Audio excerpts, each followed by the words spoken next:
Hello all and welcome to the CPCW monthly update for pharmacy contractors and their teams for July 2021.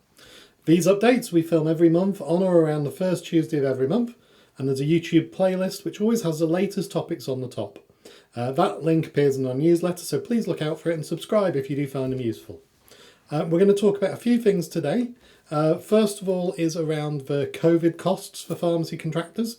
There's now, as of yesterday, been some more guidance available from PSNC. The claim form came out from the NHS Business Support Agency, so there's a little bit more clarity coming on how the claims can happen. There's more still to come, so there will be some more support in the coming weeks and months, both from the LPC, which are meeting in a couple of weeks just to work out what we can do, as well as from PSNC themselves. The claims can occur at company level rather than individual pharmacy, so if you do work for a pharmacy that's under multiple ownership, please check who's responsible in their business, and I'm sure they'll have some queries for branches to fill in as they go through. The second subject I wanted to talk about is our update on our GP CPCS. So as I've mentioned previously, as an LPC, our team is putting some work into supporting practices to send more referrals to pharmacy. We've now trained 19 practices in the last 7 weeks, so fantastic going and really well done to all involved in our team. And we're still continuing to get more bookings. Those 19 practices we've trained, they make up about 10% of the practices across our patch. However, that 10% of contractors are generating 44.5% of all the referrals going into CPCS from GP practices. So that's a really clear uplift to say that our training's making a difference. I've been really delighted to watch over the previous few weeks, sort of rising week on week on week as we've gone through, and it's really pleasing to almost reach the 50% mark, and we're approaching that level. We are continuing to do work to bring surgeries on board. As the surgeries do come on board, the pharmacy contractors surrounding that area will be notified. So Sarah, our engagement officer, will be getting in touch with you just to make sure you're comfortable with the dates and you know what's what. If you have got a surgery that seems interested, please let us know. Let us know via support@cpcw.org.uk. And what we can do is we can make sure we get them booked in at the appropriate time so we can offer that support to them. Our aim is by the end of the year we'll have all the surgeries on our patch on board and able to be trained up. Next subject is around the Enhancing Self-Care Medicines Use Guide. So this is a signposted resource through the GP-CPCS training. It's on our website, produced by Midlands and Lancs Commissioning Support Unit. And if you are looking for it, it appears under Pharmacy Contracts and Management, and then it's under Self-Care in the General Resources section. It appears as an interactive PDF, so you can click around the documents to browse through, and it's very, very easy to navigate your way through and to go through all the conditions. I like to think of it more like it's a website in offline mode, so you can store it on any computers you might need to access it on, and it can be really helpful to lots of members of your team, so please use that resource if you're not doing it so already. Another subject linked to CPCS is the GP bypass numbers. You should have these everywhere in our patch of Cheshire, Wirral and Warrington should have these, either by two routes. If you're a Wirral contractor, you've got them by direct email from the LPC. And if you need that sending out again, get in contact through support@cpcw.org.uk. And in the other areas, all of the practices that have got those numbers have put them on NHS Service Finder. And you should be able to gain access to Service Finder, and there's instructions on our website at cpcw.org.uk if you need to.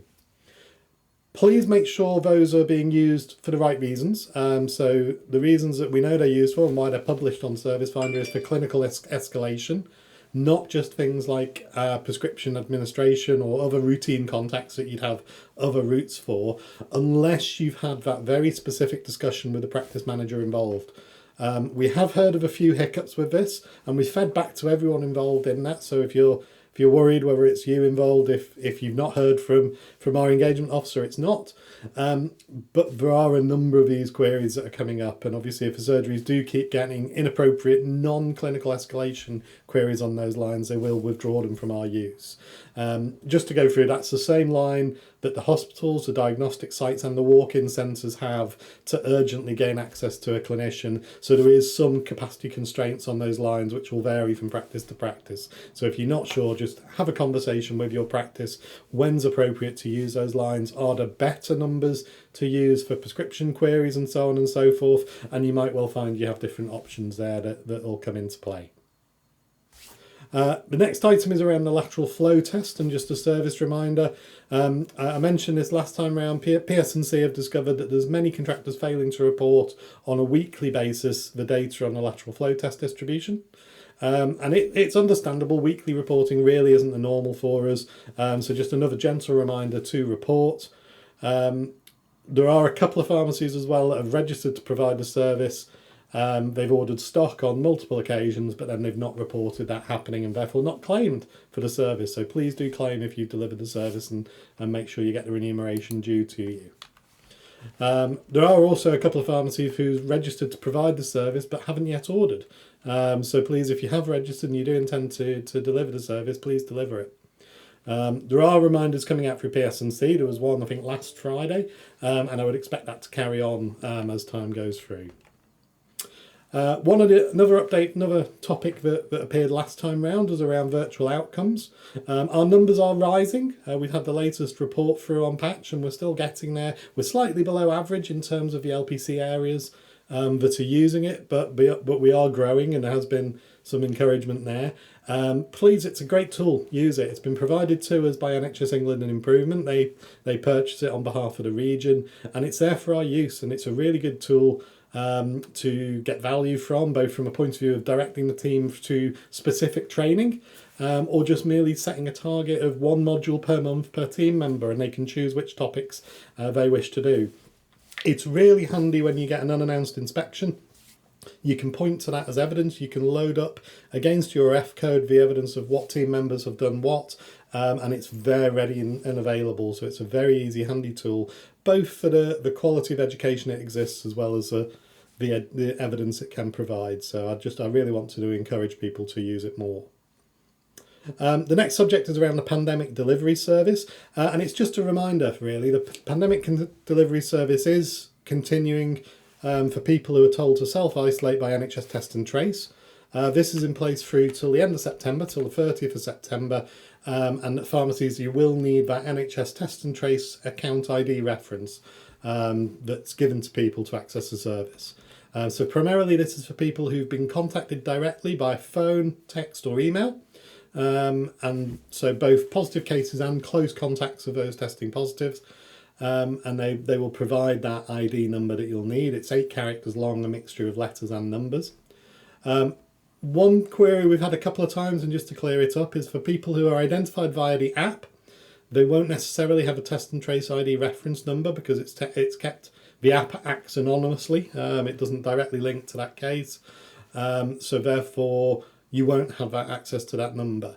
The only slight change to that is if people who are flagged on the app as needing to self-isolate, if you're eligible for the £500 Test and Trace support payment, they might well be able to get a number through the financial support button on the app. Unfortunately, those identified by the app who aren't eligible for that financial support won't have an ID number, and therefore at the moment they're not able to access the free medicines delivery under the pandemic delivery service. And there's no way around that. There's no way to onboard them. Even if they show you the app, unfortunately, you just can't do that. They shouldn't be showing you the app because they shouldn't be in the pharmacy. But, sending a screenshot or whatnot.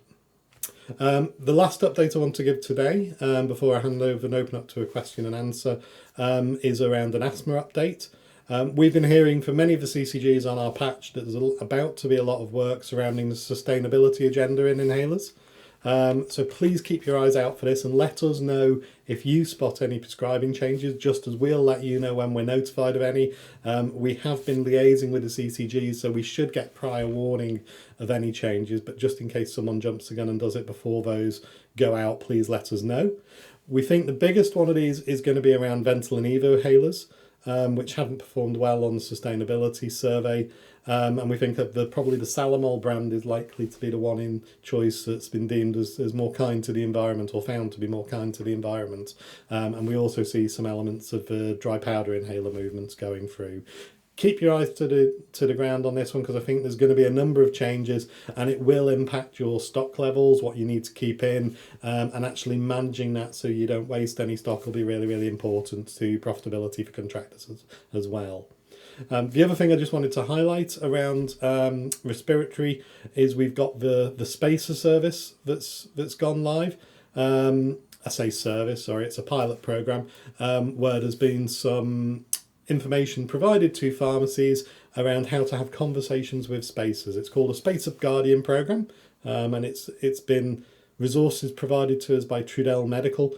So please use those. If you know people who are using inhalers who aren't using spacers but should be, that material should give you a good structure to talk through, and there's a recommendation letter within that pack as well, that you'd be able to use with that patient and with the surgery involved, to ask for a prescribing of a relevant inhaler. And if you are in that place, it points in the documentation. The Right Breathe website is a really good resource where you can plug in what inhaler that person receives, and it'll tell you all of the compatible spacer devices and appropriate spacer devices that are in use for that. That's about it for me this month. As I say, we'll be producing this again on the 1st of next month. If there's any particular comments or queries that you have, please put them in the comments below if you're watching on YouTube. Otherwise, you'll have a Q&A session if you're watching this live. One of the things I do want to say is if you're not already subscribed to the channel, please make sure you do subscribe, and you'll get the notification when we come online and when the next update's uploaded. Thanks a lot, and we will see you in September. So we're going to skip August. So we'll see you again in September, where we have a more meaty update for you. Thank you.